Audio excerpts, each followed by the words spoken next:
Welcome back. We're in conversation with Anshu Jain of Deutsche Bank. Thanks for staying with us through that commercial break. India is quite the story where Deutsche Bank is now focusing on. Investment banking, your forte, big deals happening. Indian entrepreneurs are very excited. But truly, when you look at the kind of deals that you've done, whether it's Tata Chorus and many of the very high-profile IPOs, what is it that you're buying into India?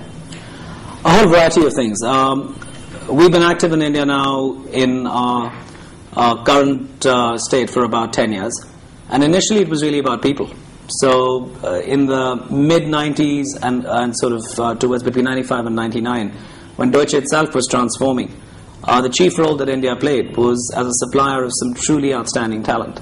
So as we strove particularly to develop our derivative machine, we hired a lot of our structuring talent, trading talent, and so on and so forth from the campuses. So frankly, in the early phase of DB's involvement, it was really about the people. And then somewhere towards the late 90s, which would roughly be about 10 years ago now, we started to move very aggressively into the investment banking space. And I had the good fortune to meet, from a very early stage those days, some of the names that are now household names for a lot of your viewers. We've helped them raise capital, we've helped them acquire overseas, we've helped them restructure their own companies. So it really has been an all-encompassing relationship across debt, equity, corporate finance, advice, and so on and so forth. And then, of course, as you know, approximately 3 years ago, we launched our retail strategy. Right. We have a very active wealth management strategy. So really, and asset management as well. So it's now a full-service financial services organization in this country. From the recent past, one of the most high-profile deal was the Tata Chorus deal that also put you a little more on the global map from the Indian side of the story. How do you read into this new age entrepreneurship that's coming to India? And I wouldn't say new age because of these people who are there as veterans, but I mean it from a global perspective. India is fresh and buzzing. It is, and Indian entrepreneurs are taking the world stage with a level of confidence which is absolutely unique. And the best way to answer this actually would be to juxtapose India with other countries at a similar stage of economic development. So the famous BRICS analogies, you can look at Brazil, Russia, China, or even go further beyond that to countries like Turkey, South Africa, and so on and so forth. And the reality is there's one level at which India is absolutely unique. The breadth and depth of entrepreneurial and professional management talent is unsurpassed. There's other countries which have got GDP growth dynamics, population dynamics, certainly natural resources, and most definitely infrastructure, which is equal to, if not superior, than India. But India stands unrivaled.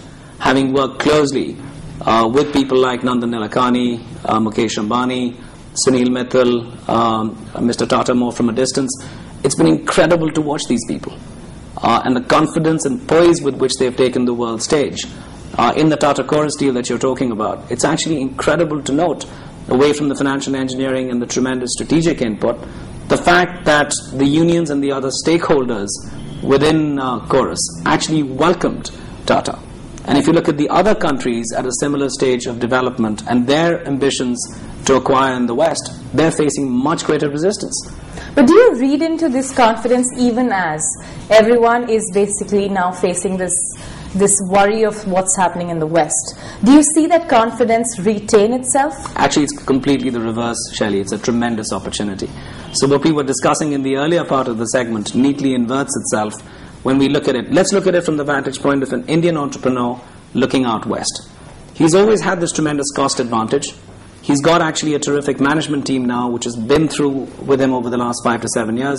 He's got that bandwidth. Now, his multiples are actually twice, very often, comparable multiples in the West.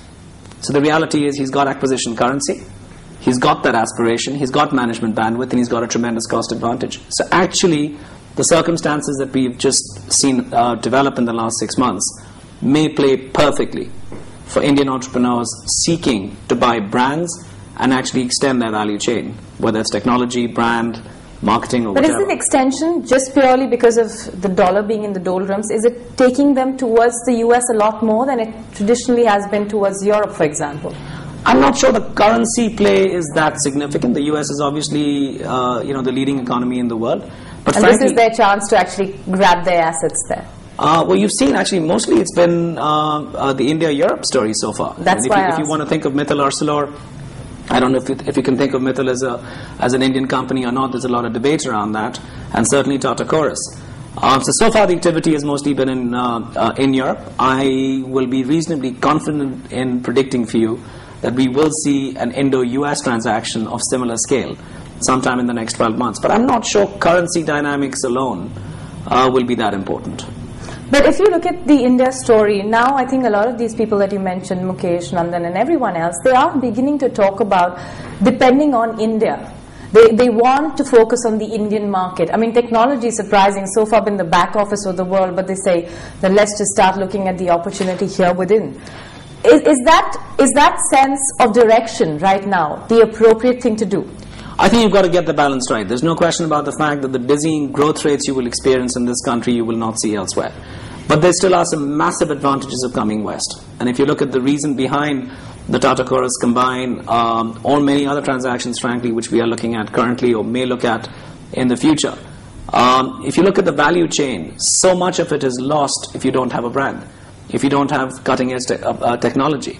So there are tremendous advantages in the West, which can be gleaned as well, especially from companies which have that core growth underlying their financials domestically. I know you're not an economist, but I do understand that you must be trying to gauge what's happening in the Indian fundamental story in terms of a slowdown, because within India we're beginning to talk about sub-double-digit GDP growth, and I think that sub is actually reducing its benchmark by the months because of kind of data that's being thrown up.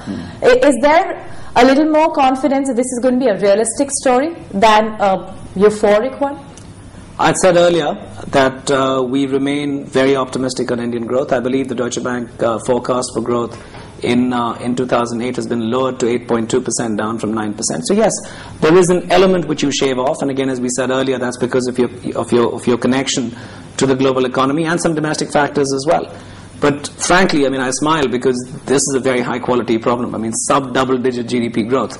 The countries where I've been spending my time for the past six months, 2% would be manna from heaven. So 8.2%, that's a high quality problem. All right, let's talk about Deutsche Bank and its expansion in investment banking.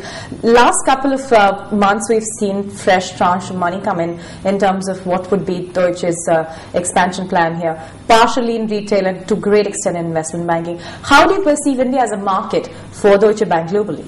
Very exciting, and I really think Gunit Chadha and his team have done an absolutely incredible job. And frankly, the infusion of capital is one of many signs of confidence we have, both in India and frankly our very specific footprint in the country over the last 7 to 8 years. And you're going to see that capital do a whole host of things. We are making direct investments of our own. We're investing alongside our clients. Increasingly, that's the partnership model which we're seeking to pursue.